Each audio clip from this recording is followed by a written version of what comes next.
بسم اللہ الرحمن الرحیم۔ سامعین ذی احتشام، اللہ رب العزت کے فضل اور توفیق سے آج سورہ یونس اور سورہ ہود اور دو رکوع سورہ یوسف کے تلاوت کرنے کا شرف حاصل ہوا نماز تراویح میں۔ سورہ یونس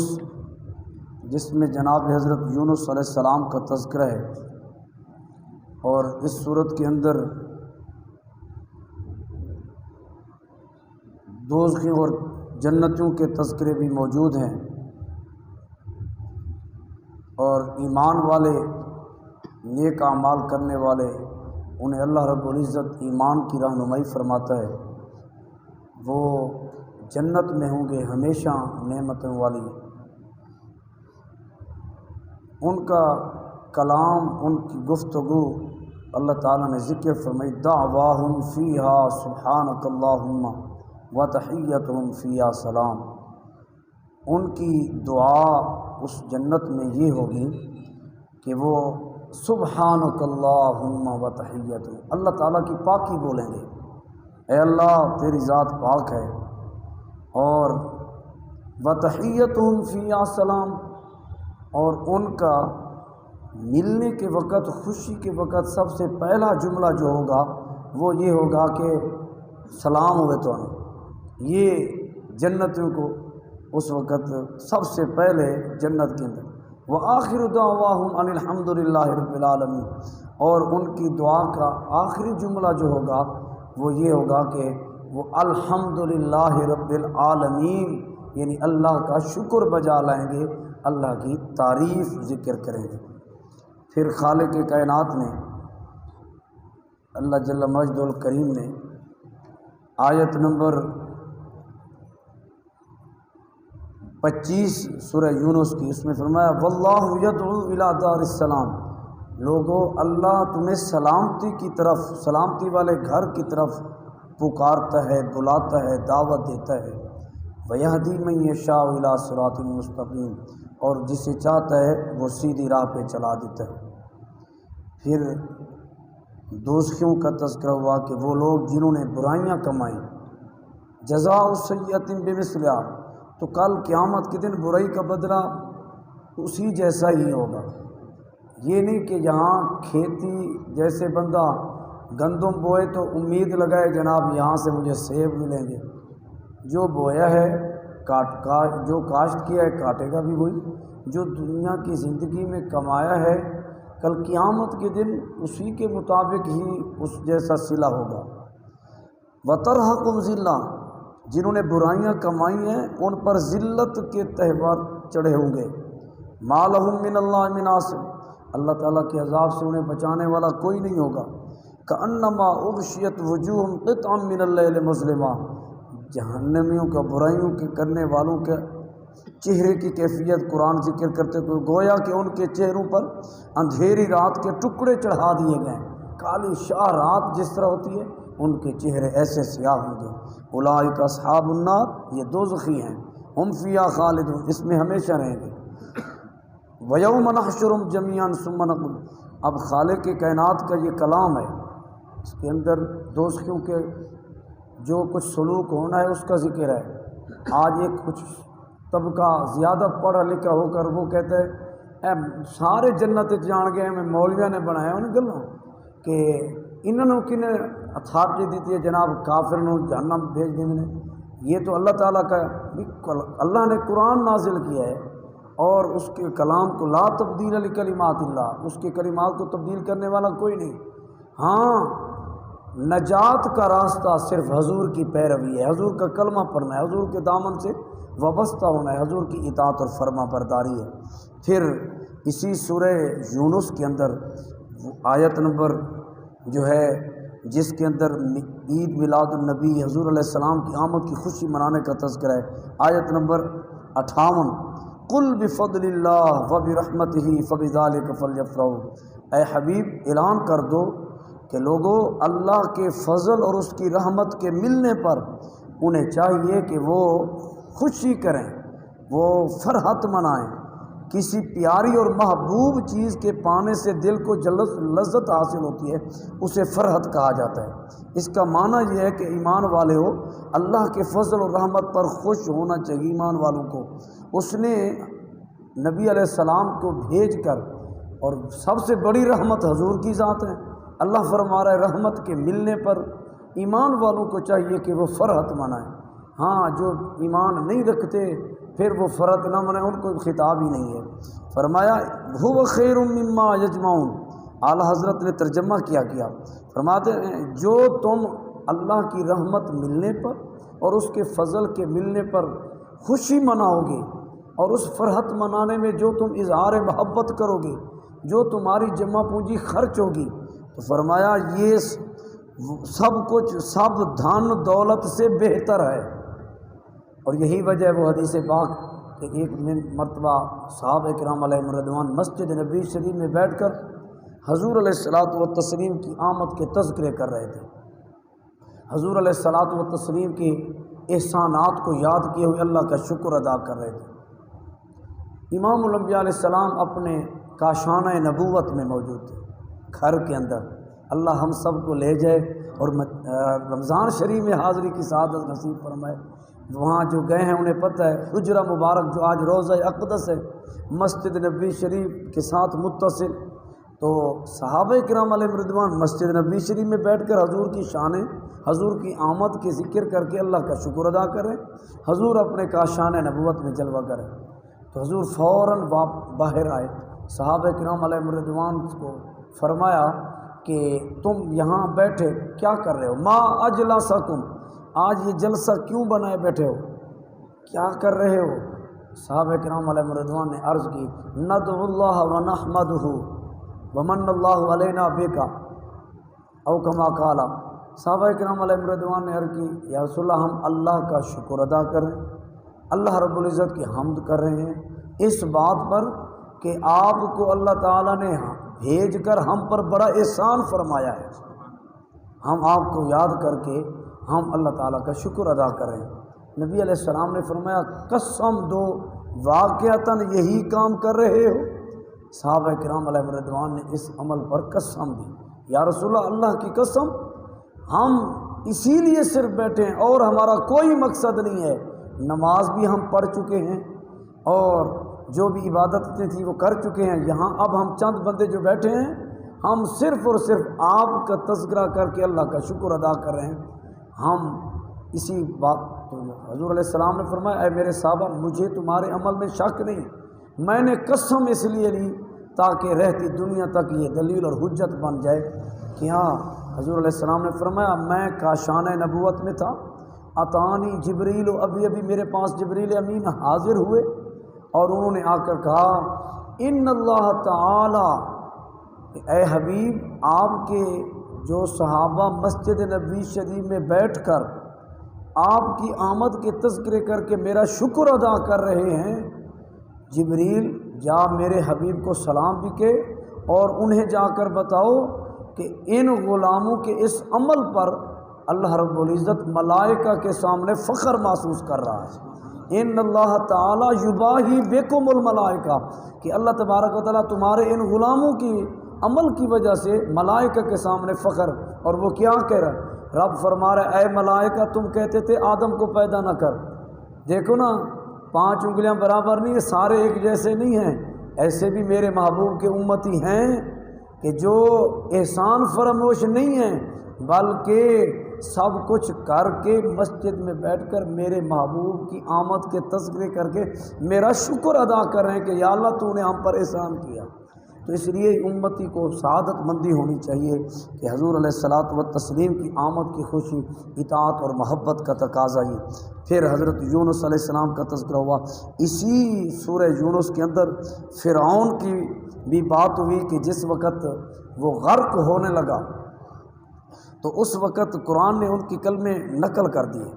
اس نے جس وقت وہ غوطے کھا رہا تھا نا تو بنی اسرائیل سمندر کراس کر گئے، فَأَتْبَعَهُمْ فِرْعَوْنُ وَجُنُودُهُ بَغْيًا وَعَدْوًا، فرعون اور اس کا لشکر پورا پیچھے کیے ہوئے تھا، اللہ کے نبی کے اور ان کے ماننے والوں کا پیچھے اور اپنی طاقت کے بل بوتے سرکشی اور ظلم کرتے ہوئے، اسی نیت سے اس نے بھی دیکھی پل بنی ہوئی ہے۔ وہ پل کیا تھی؟ وہ تو اللہ کے نبی کا ایک معجزہ تھا، قدرت کا کرشمہ تھا۔ پانی نیچے والا وہیں رک گیا اور وہ آئینہ بن گیا، شیشہ، اور جو دائیں طرف تھا وہ دیوار بن گئی، وہ شیشے کی دیوار بن گیا۔ جو بائیں طرف تھا یوں پل نظر آئی۔ حضرت موسیٰ علیہ السلام نے قوم کو فرمایا تم جلدی جلدی سے آگے گزر جاؤ، آپ آخر میں پیچھے پیچھے گئے، اور جب آپ ادھر سے آپ آخری تھے، قدم اٹھایا اور فرعون نے دیکھا پل بنے ہوئے، کہا لشکر کو بڑھو بڑھو بڑھو، پل سے تم بھی کراس کرو۔ تو وہ پل کیا تھی؟ جیسے آدم علیہ السلام نے پانی سے قدم باہر رکھا، پانی تو اپنی طغیانی کے ساتھ، جولانی اور طاقت کے ساتھ یوں بہا کہ سارے غوطے کھاتے ہوئے غرق ہو گئے۔ تو فرعون بھی غرق ہو گیا، حتیٰ اذا ادرکہ الغرق، جس وقت اس کو غوطے آ رہے تھے نا، اس کو یقین ہو گیا اب میرا بچنا مشکل ہے، تو کہنے لگا آمنت انہ لا الہ الا الذی آمنت بہ بنو اسرائیل، بولا میں ایمان لے آیا کہ کوئی سچا معبود نہیں سوائے اس کے جس کو بنی اسرائیل مانتے ہیں، اور میں مسلمانوں میں سے ہوں۔ لیکن الآن وقد عصیت قبل وکنت من المفسدین، اللہ تعالیٰ نے اسی وقت فرمایا کیا اب تو ایمان لے آ رہا ہے؟ اس سے پہلے تو نافرمان تھا اور فساد پھیلانے والا تھا، تیری اب توبہ قابل قبول نہیں ہے، تیرا ایمان لانا بھی قابل قبول نہیں ہے، اس لیے کہ ایمان لانے کا وقت ختم ہو گیا تھا۔ جب بندہ موت کو دیکھ کے پھر توبہ کرے تو کیا کی توبہ در جوانی توبہ کردن شیوائے پیغمبریاس، جوانی میں توبہ کر کے بندہ اپنی آخرت سنوار لے۔ یہ انبیاء کرام علیہ السلام کی سنت بھی ہے کہ اور ان کا خاص نور بھی نصیب ہوتا ہے، توجہ ان کی نصیب ہوتی ہے۔ پھر اللہ تعالیٰ نے اس کو ایک عبرت کے لیے فرمایا آج ہم نے تجھے نجات دی ہے تیرے جسم کو، تاکہ تو بعد میں آنے والوں کے لیے نشانی بن جائے۔ وَإِنَّ كَثِيرًا مِّنَ النَّاسِ عَنْ آيَاتِنَا لَغَافِلُونَ، اللہ نے فرمایا پھر بھی کئی لوگ ایسے ہیں ہماری آیاتوں سے غافل ہیں، آج تک کہتے ہیں کہ جناب اس کی لاش موجود ہے، وہ نشانات موجود ہیں اور اس پر ریسرچ ہو رہی ہے، کئی جن کو اللہ ہدایت دے وہ تو ایمان کی دولت نصیب ہو جاتے، ورنہ آج تک لوگ عبرت پکڑ کر سارے کافر مسلمان تو نہیں نہ ہوئے۔ تو اس کا مطلب یہ ہوا کہ اللہ تعالیٰ کا فرمان سچا ہے کہ وہ اکثر ہماری آیاتوں سے پھر بھی غافل ہیں۔ پھر سورہ ہود کے بارے میں حضور نبی کریم علیہ السلام نے فرمایا حضور نبی کریم علیہ السلام کی داڑھی مبارک میں نا سفید بال آنا شروع ہو گئے، سر مبارک بھی۔ تو صحابہ کرام علیہ رضوان عرض کیا رسول اللہ صلی اللہ علیہ وسلم آپ پر تو بڑھاپے کے آثار نمودار ہو رہے ہیں۔ تو نبی علیہ السلام نے فرمایا مجھے سورہ ہود، سورہ واقعہ اور سورہ عما یتساءلون، سورۃ النبأ اور سورہ تکویر اذا الشمس کورت، نبی علیہ السلام نے فرمایا ان صورتوں کے نازل ہونے نے مجھے بوڑھا کر دیا۔ ترمذی شریف میں یہ حدیث پاک ہے۔ تو اس کی وجہ کیا ہے؟ چونکہ ان صورتوں کے اندر قیامت کے دن کی ہولناکیوں کا تذکرہ ہے اور حساب و کتاب کا تذکرہ ہے اور جنت اور دوزخ کے تذکرے ہیں۔ تو حضور نبی کریم علیہ السلام اپنی امت کی فکر میں کہ میری امت کا کیا بنے گا، رب ہب لی امتی، آج وہ امت اتنی بے وفا ہو گئی ہے، ان کو حضور علیہ الصلوۃ والتسلیم کی اطاعت کے لیے ٹائم نہیں۔ تو حضور نبی کریم علیہ السلام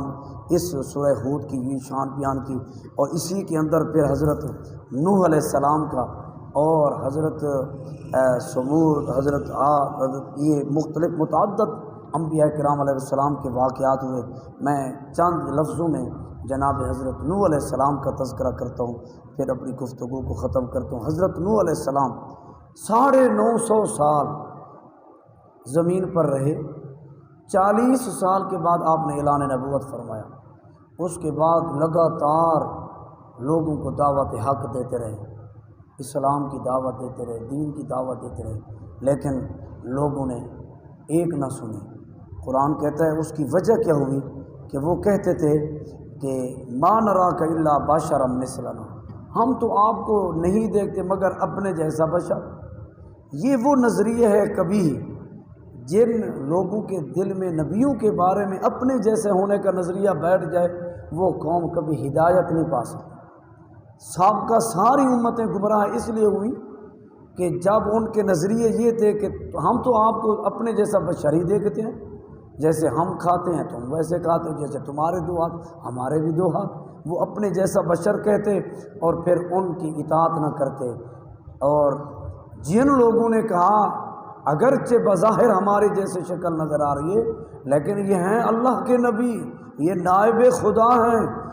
ان کا چلنا اٹھنا بیٹھنا ہر ایک سے جدا گانا ہے، ان کی بڑی شان ہے۔ پھر کوئی ابو بکر بن گیا، کوئی عمر عثمان علی بن گیا، اور جنہوں نے اس نیت سے نہیں دیکھا ابو جہل عتبہ شیبہ ویسے کے ویسے دیکھے، وہ بھی مکہ میں تھے، حضور کو دیکھتے رہے لیکن انہوں نے کہا وہ تو ہمارا بھتیجا ہے، کئیوں نے کہا ہم جیسا بشر ہے۔ اور صدیق اکبر نے کیا کہا، انہوں نے اس نگاہ محبت سے دیکھا، انہوں نے کہا نہیں یہ اللہ کا نبی ہے، یہ سید الانبیاء والمرسلین ہے، اس لیے قیامت تک صدیق اکبر کے تذکرے ہوتے رہیں گے کیونکہ انہوں نے حضور علیہ الصلوۃ والتسلیم کی تعظیم بجا لی۔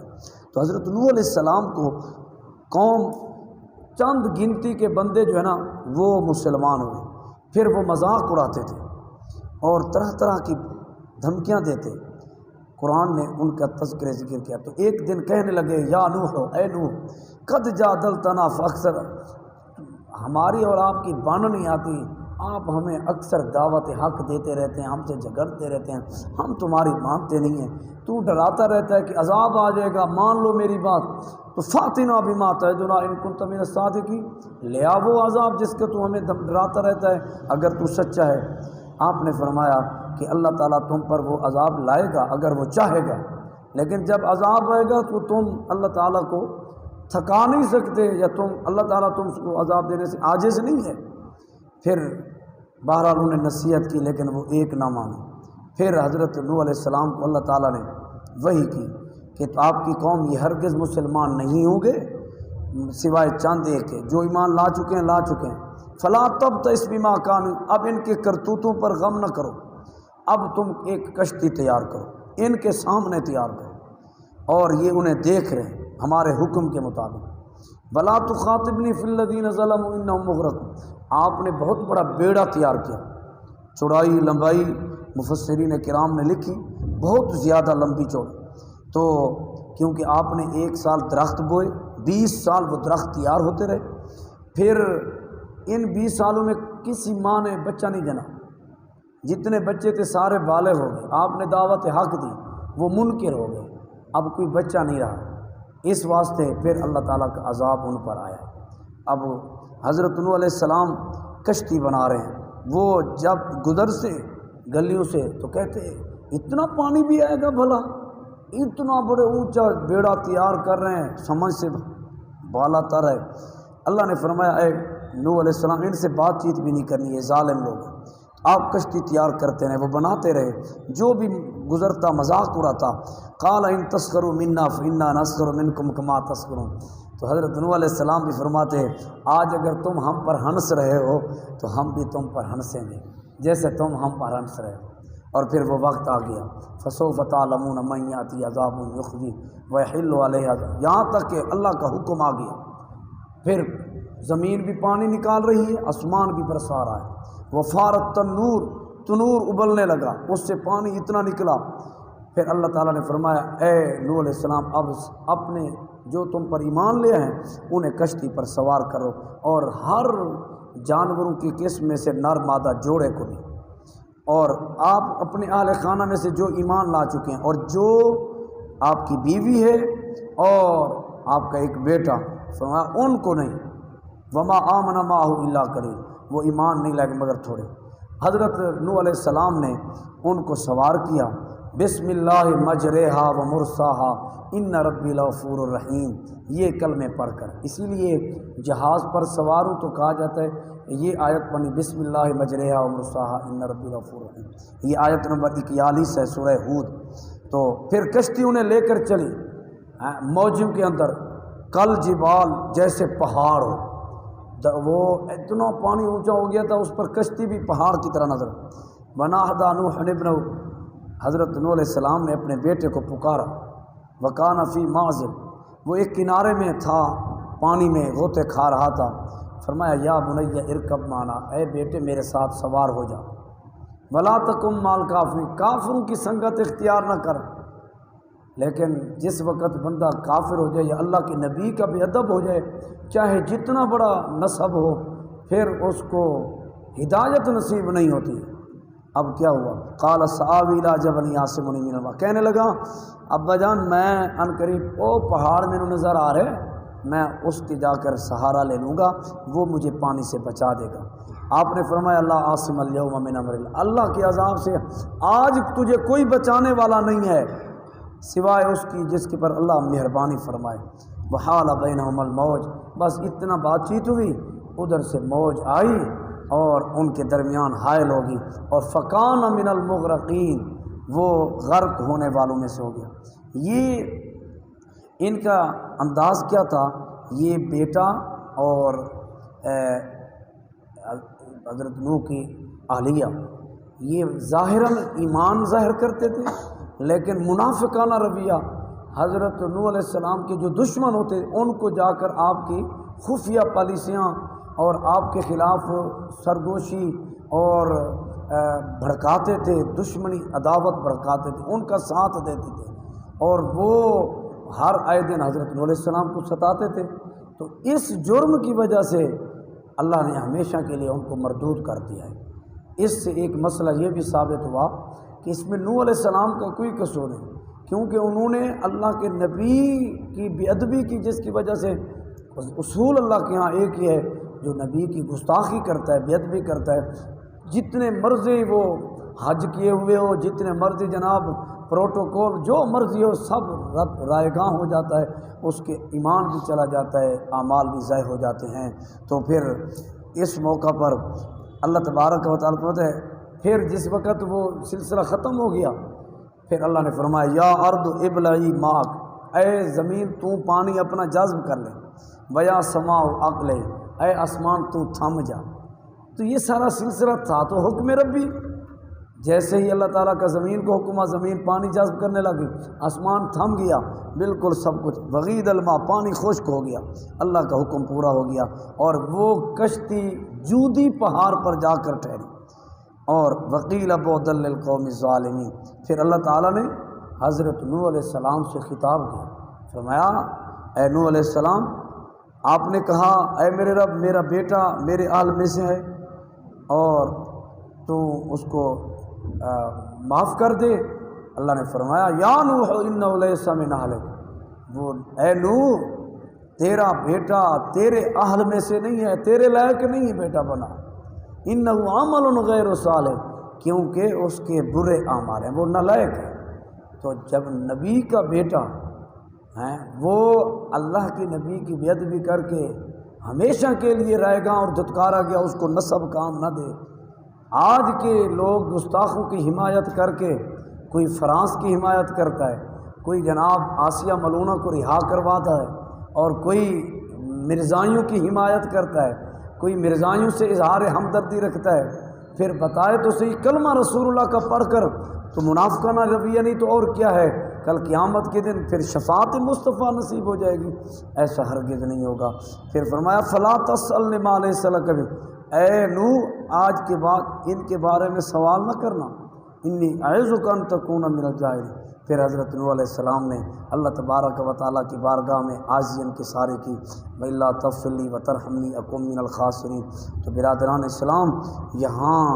یہ آیاتیں بتا رہی ہیں کہ انسان کو اللہ کے نبیوں کا احترام لازم کرنا چاہیے، کسی بھی پہلو میں اللہ کے نبیوں کے بارے میں ذرا سی بھی اگر کوتاہی برتی تو پھر سارے اعمال ضائع ہو جائیں گے۔ پھر یہ سورہ ہود مکمل تو نہ ہوئی، چند آیاتیں جناب حضرت نوح علیہ السلام کے وہ ہم نے ذکر کی۔ اللہ تبارک و تعالیٰ سے دعا ہے رب کائنات ہماری کامل مغفرت فرمائے۔ وآخر